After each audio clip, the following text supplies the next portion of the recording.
Como cada jueves tocamos un tema del ámbito judicial para que ustedes puedan evacuar todo tipo de dudas. En esta oportunidad hablamos de despidos, de esa situación que atraviesan a veces empleados, ex empleados de una empresa ante un jefe, cuál es lo que tienen que hacer, cuáles son los pasos a seguir, aquellos que no tienen contacto con algún abogado, pero nosotros tenemos a Paula Luengo, la doctora está aquí con nosotros, le decimos muy buenos días, ¿cómo le va? Buenos días a usted y a toda la audiencia. Bien, uno de los momentos más críticos de la vida de las personas debe ser sin ninguna duda un despido. Exactamente.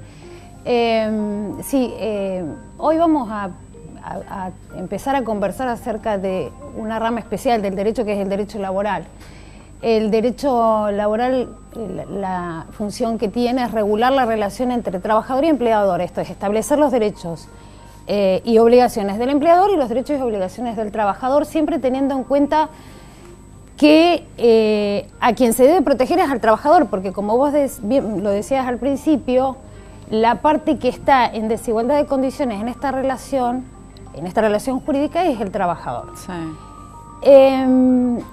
¿Qué es el despido? Primero, porque hay varias clases de despido, hay distintas situaciones de desvincularse. de desvincularse, claro. Y además hay distintas situaciones, de hecho, digamos, cada situación en particular merece un tratamiento, ver cuáles son los pasos a seguir. Así que vamos a tratar de hacer una generalización para que a la gente esto le sirva como guía general.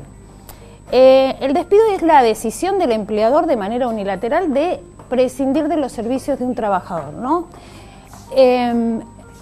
Hay dos clases de despido. El despido puede tener causa o puede ser sin causa.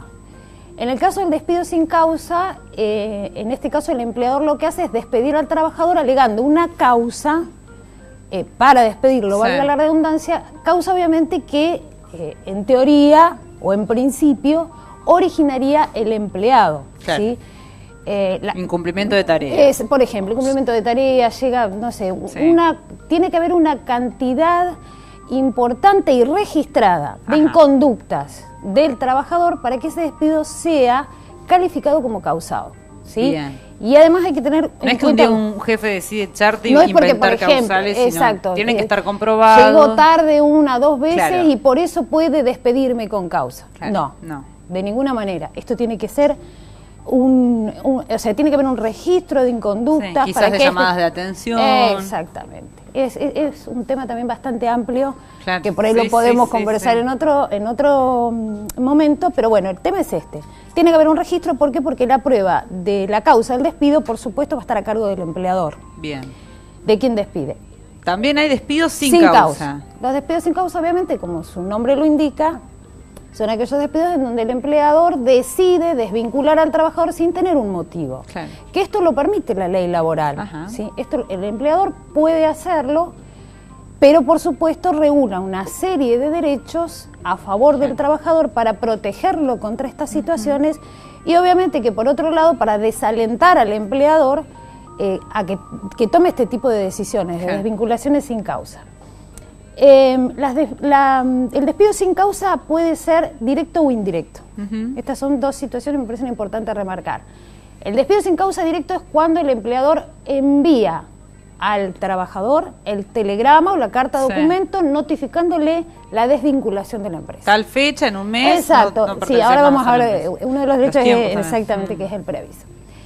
Y el despido indirecto es aquel que se genera frente a las situaciones más comunes, porque estas son las situaciones más comunes.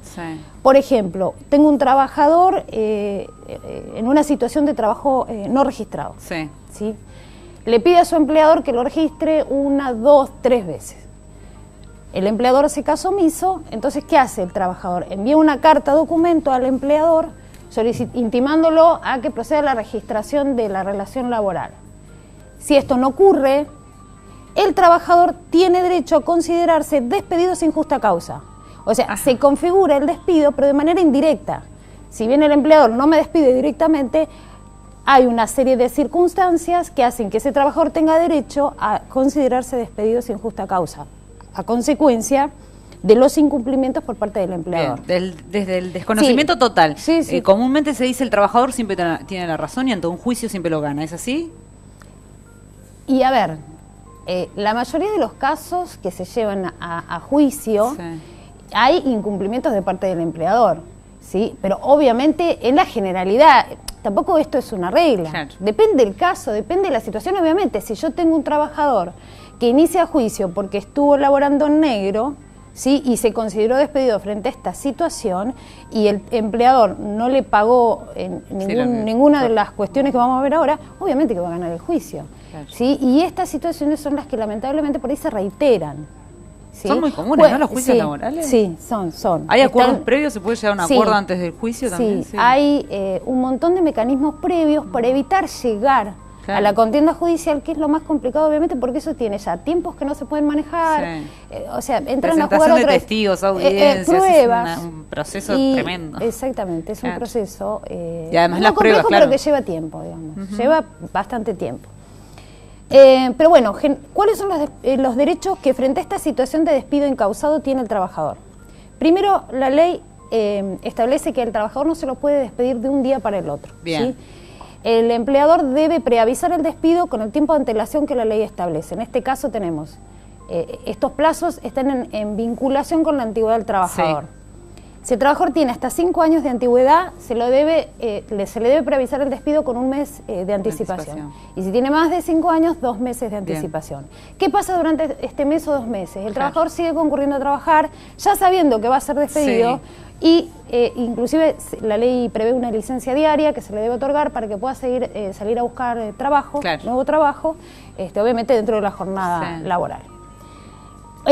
Una cosa importante para remarcar, que generalmente se pierde de vista y hay una falsa creencia en este punto, es durante el periodo de prueba, ¿sí? Que son 3 meses, la generalidad de los empleadores piensa que no se debe preavisar la finalización, digamos, la finalización del contrato. Sí. Y en este caso sí hay preaviso, debe preavisarse al trabajador con 15 días de anticipación. A través de un telegrama. Sí. Y esta aclaración la hago porque también acá hay una falsa creencia, me desvío del tema del despido. El empleado antes de también tiene plazo en el que debe preavisar su renuncia. Su renuncia. Exactamente. Lo debe hacer con 15 días de anticipación, sí o sí. Esto igualmente no se cumple generalmente, es algo, digamos que no, nadie lo espera. Bien, ¿sí? Pero ningún empleador ni siquiera la ley prevé sanciones, porque en el caso de que el empleador despida de un día para el otro y no respete los plazos de preaviso, debe abonarlo. ¿Sí? Claro. No prevé sanciones, pero en caso de un juicio te suman puntos igual. Sí, para el empleador sí prevé sanción. Claro. ¿Sí? En este caso, ¿cuáles serían? Si no preavisa con 1 mes o 2 meses de anticipación, de todas maneras, esa falta de preaviso se transforma en una indemnización sustitutiva, ¿sí? Del valor de un sueldo o de 2 sueldos o de 15 días de sueldo, depende de la situación. Claro. Y el otro derecho importante que la ley regula en las situaciones de despido sin justa causa es la indemnización por antigüedad, que es el reconocimiento que se le hace al trabajador de los años que ha puesto a disposición su fuerza laboral a favor de un trabajador. ¿Es un sueldo por año? Es el artículo 245, que es la situación de la Ley de Contrato de Trabajo, que es la situación general, que es 1 mes de sueldo por cada año de antigüedad o fracción mayor a 3 meses. Bien. ¿Qué es esto? Como bien dijiste vos, la regla general es 1 mes de sueldo por cada año de antigüedad. Sí. Ahora, ¿qué pasa si yo tengo un trabajador con una antigüedad de 3 años y 4 meses? Claro. En ese caso, la ley regula que al haber laborado más de 3 meses, fracción mayor a 3 meses, directamente se le abona un sueldo más. Esto se toma como si se laborara 1 año más. Yo sé que del otro lado hay gente que tiene siempre inconvenientes en el ámbito laboral o que alguna vez se va a tener que encontrar con esta situación, o algún familiar, un hijo, un vecino.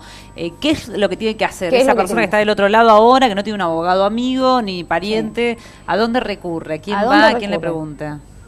Te tengo que decir que, bueno, lo primero que hay que hacer, las situaciones generales en estos temas son las situaciones en donde, por ejemplo, el empleado, lo voy a graficar y con un ejemplo concreto si me da el tiempo, porque es importante que me hacen que vayamos redondeando, pero además no quería dejar pasar el tema de los gremios y que a veces los sindicatos a veces no, la mayoría tiene su asesor legal también, ¿no? Sí, los sindicatos tienen su asesor legal, ¿sí? Pero la recomendación general es que vayan a ver un abogado, ya sea el abogado del sindicato, ya sea el abogado de delegación de trabajo, ya sea un abogado particular, ¿sí? En cualquiera de las tres instancias, porque todos los conflictos laborales deben clarificarse a través del envío de las cartas documento, ¿sí? Que son vitales en un juicio laboral, sí o sí, porque es el mecanismo a partir del cual las partes fijan sus posicionamientos, y son los que mañana, si hay un juicio, vamos sobre los que vamos a trabajar. Nadie te puede echar a través de un mensaje de texto, digamos. Hay toda una cuestión legal. A eso iba. Claro. La situación general, ¿cuál es? El trabajador concurre a su empleo, llega, se encuentra con el empleador que le dice, no trabajas más, no vengas, voy a prescindir de tus servicios. ¿Qué tiene que hacer ahí? La cara, claro. Automáticamente concurrir a un abogado. ¿Para qué? En cualquiera de las tres opciones que te di. ¿Para qué? Para que el abogado pueda hacer la carta documento, intime al empleador a que aclare la situación laboral, le diga si va a tener o no trabajo, bajo procedimiento de considerarse despedido. Claro. Y a partir de ahí comienza, se cristaliza en el tiempo el despido, ¿sí? Se cristaliza en el tiempo y a partir de ahí empezamos a contar y hacer valer, digamos, todos estos derechos